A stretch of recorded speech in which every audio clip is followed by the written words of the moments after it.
Fir'aun with his armies followed them, and whatever was meant to overtake them, overtook them. Then Allah says, eat from the good and pure things that we have provided you. Even if you become wealthier, your body will not get stronger. Your body will become weaker. You will try to fight it, and you will try to do research on what surgery I can do.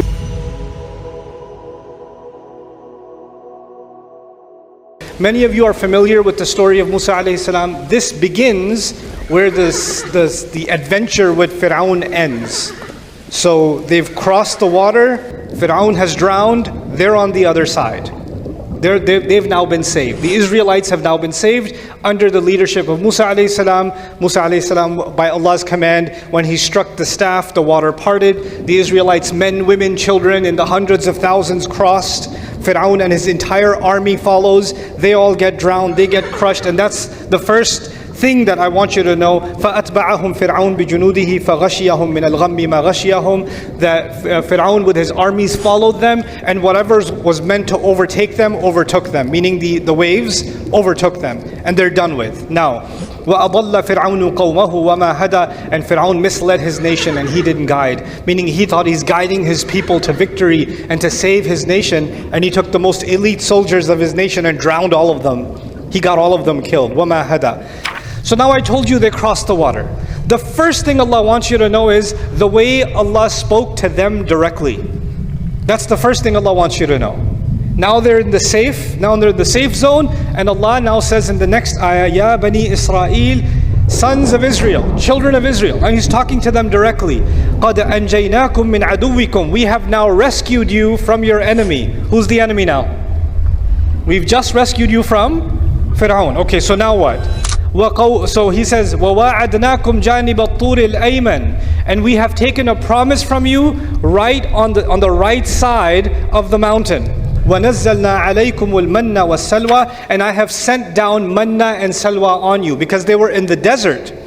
And because they were in the desert, there's no vegetation. They're all going to starve and dehydrate. So in Surah Al-Baqarah we learn Allah covered them with a cloud that would follow them. So it was a divine umbrella that was following them, so they wouldn't be scorched by the sun, and it would also give them rain, and it would also give them shade. And now they don't have any food, so Allah gave them grain that they could grow in the desert. That's man, and birds that wouldn't fly away when they tried to catch them, because otherwise they wouldn't be able to eat, and that was salwa. So their proteins and their carbs and their hydration were taken care of. All the essential nutrients are done. And then the regular water supply, Allah had even given them the 12 rocks that became 12 springs. You know, the rock that broke up and it became 12 springs. فَانْفَجَرَتْ مِنْهُ اثْنَتَا عَشْرَةَ عَيْنًا. So they were all the stuff they needed to survive after crossing was done. Now Allah is making a brief reference to it here and saying, I'll repeat it, we rescued you from your enemy. We took the promise from you from the side of the mountain. And we've given you manna and salwa, meaning we've not only given you freedom, we've given you the resources to be able to survive and live a free life. Fine. But then Allah says, كُلُوا مِن طَيِّبَاتِ مَا رَزَقْنَاكُمْ. Eat from the good and pure things that we have provided you. What did Allah provide them?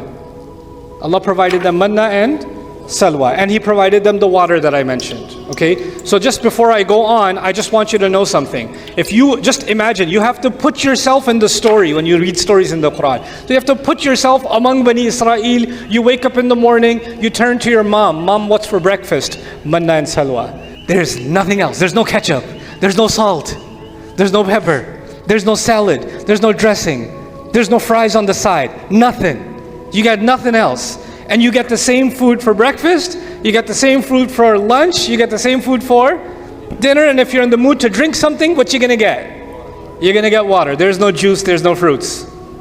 There's nothing else. That's the same exact kind of food. And this is not the story here, it's the story in Baqarah.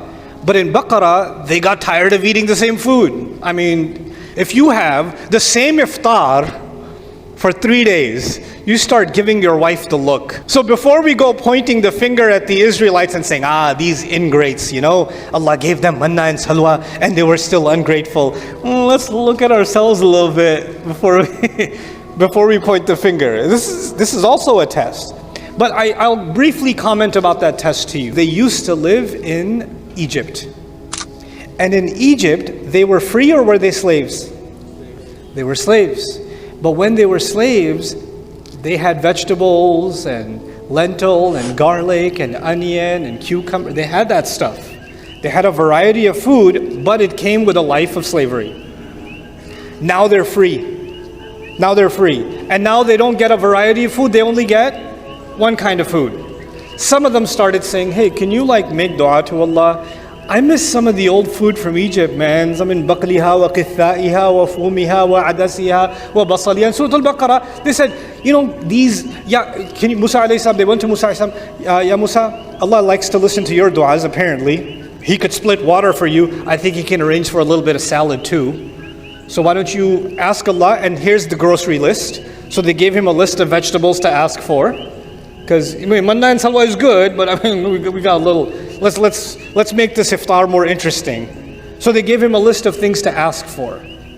And the reason this is important is because if you were in prison and one day you got free, and after you're free, you're like, man, I miss that prison food.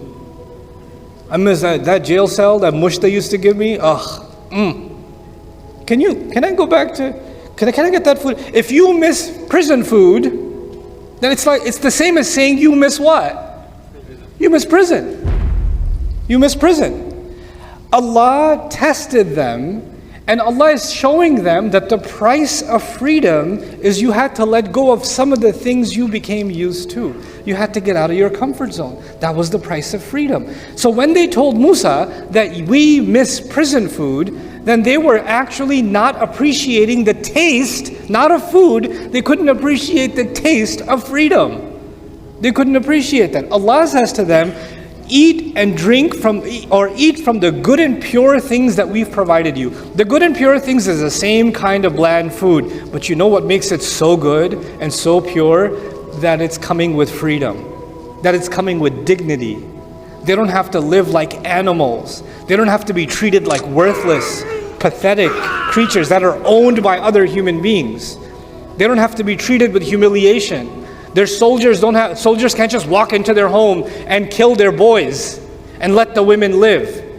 They can't just watch, young men can't just watch their mothers being mistreated on the street by Egyptian soldiers under the Pharaoh's rule and not be able to say anything, not be able to do anything. They don't have to live like that anymore. They are free.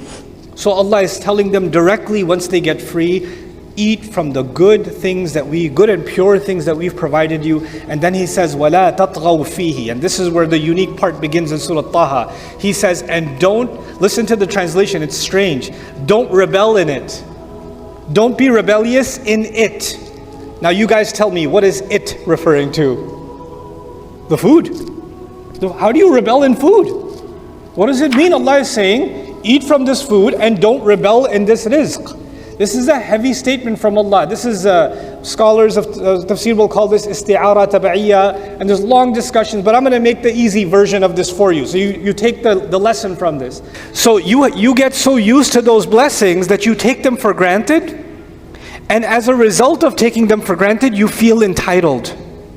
And when you feel entitled, you start disobeying Allah in all kinds of ways. This is an interesting formula Allah is talking about, that He has talked about with other nations. So I'm going to take you to some other nations and then come back here. Allah describes, He criticizes disbelievers all over the Qur'an. But there's one particular kind of people that Allah especially goes after in the Qur'an. They're called al-mutrafin. The mutrafin are people who basically live large. Okay, if they want to have a meal, there's like a whole feast. If they want to go on a vacation, they're going to take an entire entourage with them. They don't want to go to the beach, they want to take their yacht to the beach. You understand? The people that live super large and splurge and spend and spend and spend. You know, people that have fancy weddings or parties and they give every guest that comes, they give them a diamond something or a gold something, and like, why did you do that? Or you give everybody a car, you're just spending and spending. These people are called mutrafin. And Allah has a lot to say about those people, that those kinds of people become the most reckless in terms of Allah. They don't remember Allah at all.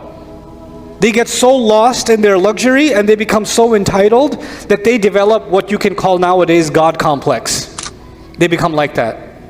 Allah is telling the Israelites, and they don't even have a lot right now. They only have manna and salwa. But He's saying, it may be manna and salwa now, but watch out. You get used to Allah's blessings and you're not grateful, you're going to become rebellious in no time.